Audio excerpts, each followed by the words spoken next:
Cinema ఇండస్ట్రీలో బాలీవుడ్ హీరోల domination ఖచ్చితంగా ఉంటుంది. ఇతర ఇండస్ట్రీల నుంచి హీరోలంతా దండయాత్ర చేస్తున్న బాలీవుడ్ హీరోలు మెరుస్తూనే ఉన్నారు. King Khan Shahrukh Khan pan India range image ఉన్న హీరో. ఆయన గత ఏడాది హ్యాట్రిక్ హిట్స్ కొట్టాడు. పఠాన్, జవాన్ 1000 కోట్లకు పైగా వసూలు రాబట్టాయి. డంకీ సైతం హిట్ టాక్ తెచ్చుకుంది. Kollywood star director Atlee direction లో వచ్చిన జవాన్ షారుఖ్ కు మెమరబుల్ గా నిలిచింది.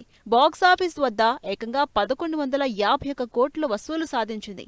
ఆ మూవీ తర్వాత షారుఖ్ ఖాన్ కు ఊహించని స్థాయిలో ఫ్యాన్ ఫాలోయింగ్ పెరుగుతోంది. బాలీవుడ్ మిస్టర్ పర్ఫెక్ట్ అమీర్ ఖాన్ కూడా ఎప్పుడో pan India range image build చేసుకున్నారు. నితేష్ కుమార్ డైరెక్షన్ లో వచ్చిన దంగల్ పాన్ ఇండియా లెవెల్లో అత్యధికంగా వసూలు చేసిన సినిమాగా నిలిచింది.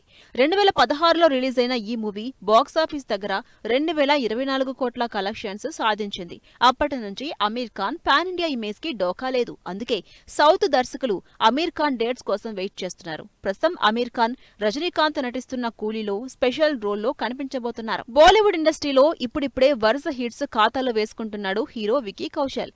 రెగ్యులర్ హీరోయిజం సినిమాలు కాకుండా విభిన్నమైన కథలను ఎంచుకుంటూ ప్రత్యేకమైన గుర్తింపు తెచ్చుకుంటున్నాడు. ప్రస్తుతం ఈ హీరో నటించిన చావా చిత్రం బాక్సాఫీస్ దగ్గర దూసుకుపోతోంది. ఇండియన్ బాక్సాఫీస్ దగ్గర మాత్రమే కాదు, వరల్డ్ వైడ్ గా చావా వసూళ్ల వర్షం కురిపిస్తోంది. శంభాజీ మహారాజ్ పాత్రలో వికీ కౌశల్ కనబరిచిన అభినయం చూసి ప్రేక్షకులు జైలు పలుకుతున్నారు. బాలీవుడ్ కండల వీరుడు సల్మాన్ ఖాన్, మున్నాభాయ్, సంజయ్ దత్ లాంటి హీరోలు ఏకంగా హాలీవుడ్ సినిమాలు చేస్తున్నారు.